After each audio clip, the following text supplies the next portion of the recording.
What's going on, guys? Briar Rabbit here. Today we saw the release of a new teaser trailer from Bungie, kind of teasing the live stream on Wednesday for this sandbox update. And while I already did a full video breakdown of the whole teaser trailer, and I slowed it way down so you can see all of the stuff that's kind of revealed in there, there's one video clip in there that's really causing a lot of discussion and a lot of controversy kind of in the Destiny sphere. So I kind of wanted to make a video just about this image. And here's that video clip right here. What this clip seems to show is a warlock holding a silver and gold version of a Fatebringer. Now, in previous images or previous videos, and even in this particular teaser video, we actually see the older kind of, it's not gold, it's more of a bronzish, brassy, Vex colored Fatebringer, right? We know this thing's coming back because we keep seeing it. It keeps showing up. The Fatebringer is definitely coming back. But this is the first time we've seen this version of what we think is a Fatebringer, this gold and silver themed Fatebringer. And it's very interesting because there's been a lot of speculation on what exactly this thing could be. Now, I'm going to go over three theories here. And I'm going to order them in what I think are less likely to the most likely. And the least likely scenario is that some people think this may be an exotic version of the Fatebringer, that along with the new raids, the raids being updated to get around the fact that these weapons have primary elemental damages to them, that they're going to make them exotic, which it actually makes a lot of sense, right? If you want to bring back elemental primaries, but make it so they're just not overpowered, make them exotic so that you have to make a choice. Do I want a primary elemental damage weapon, or do I want my Icebreaker or my Galahorn, right? It forces decision on you inside of your loadout, which I think is actually really smart.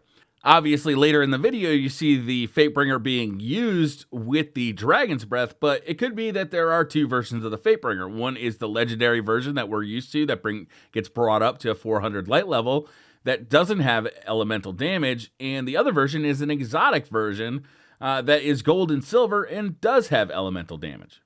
The reason I don't think this is likely is because of how many new exotics it creates. Right? And these weapons aren't exactly exotic. They were legendary in year one.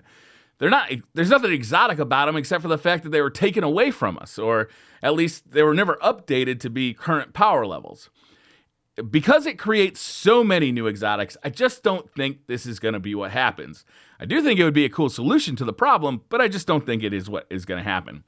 The next one is that there are going to be two versions of the raid weapons. One, the old school version, right? It's still going to be 400 light level. It's still going to have essentially the same perks, but it won't have elemental burn. And those are the ones you'll earn from basically doing the regular version of the updated raid. But if you complete the challenge mode, you could earn a new challenge mode version of each weapon. And that's what we're seeing here, right? Is we're seeing the challenge mode version of the Fatebringer. And the difference would be that, yes, it has elemental burn on it, and it's got an updated look. This one actually makes a lot of sense, right? We've seen that happen before. We've seen that, I think, starting with Oryx, that you actually get a different version of the weapon if you completed the hard mode of the Oryx raid. The only thing that's keeping me away from really believing in theory number 2 wholeheartedly is theory number 3. And theory number 3 is that what we are looking at is an ornament. Now, we've never seen legendary weapons get ornaments before. We've seen chroma, but we've never seen ornaments on legendary weapons. But we have seen them on legendary raid armor. So it's not that big a stretch to see that system move to legendary raid weapons. So similar to the way you're able to add ornaments to, let's say, the Wrath of the Machine armor or Trials of Osiris armor, you'd be able to get ornaments from the challenge modes and add those to your raid weapons.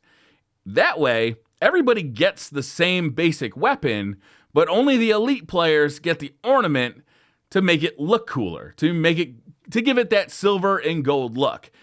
For some reason, this one seems the most likely to me. It seems like the most Bungie way of doing it. You're not actually restricting access to a weapon for anybody that can't complete the challenge mode, but you are giving people who did complete it something really cool. It's not necessarily a more powerful weapon, but it is a notably awesome thing, an ornament for the Fatebringer that makes it look absolutely stunning. So now I want to hear from you guys. I want to know in the comments below, what do you guys think this is?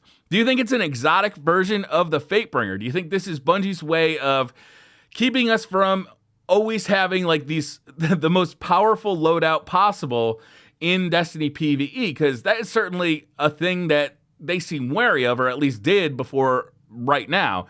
The reason they took away these things is because we're just so powerful by the end of year 2 with primary damages on our primary weapons. We also had, awesome secondaries like the Black Hammer and the Icebreaker. We had the Galahorn. We had all sorts of really powerful stuff. If they were to make primaries with elemental damage on them exotic, that seems like it would solve a problem. Do you guys think that these are going to be earned from the challenge mode? Do you think you get a separate weapon from the challenge mode, similar to how you did with the Oryx hard mode, right? In Oryx hard mode, you got the black version of the weapon. If you did it in the hard mode, it wasn't functionally different from the white version that you got from doing normal mode, but there was, it looked cooler and there was an air of mystique to it, right? It was something to collect. Or do you think this is an ornament and that we'll be collecting ornaments from the challenge mode? I honestly think this could go either way. All three theories actually sound really good to me. It's just that the ornament seems like it's the most keeping with the way Bungie is running Destiny right now as a game. With Rise of Iron, they've brought ornaments in as a way of rewarding players for doing special things, like going to the lighthouse. Yeah, you can get the armor and the weapons from Trials of Osiris, but you can only get the ornaments or the adept weapons if you go to the lighthouse. If you want the ornaments for the Wrath of the Machine raid, you got to do the hard mode. It just seems like a good way of incentivizing people to do the challenge modes by giving them like a really cool looking version of the Fatebringer, of the Vision of Confluence, of any of those raid weapons that we love so much in year 1. So we're going to have to see. On Wednesday, the reveal stream happens, I think at 1 p.m. Eastern Time, 10 a.m. Pacific Time. It'll be very interesting to see not only what they're going to do with these raid weapons, but also what's going to happen with the sandbox in general. It should be a very interesting stream. It's the one I've been looking forward to the most. So that's going to do it for this video, guys. Thank you very much for watching. Hit that like button if you like the video. Hit subscribe if you're new to the channel. And I'll see you guys next time.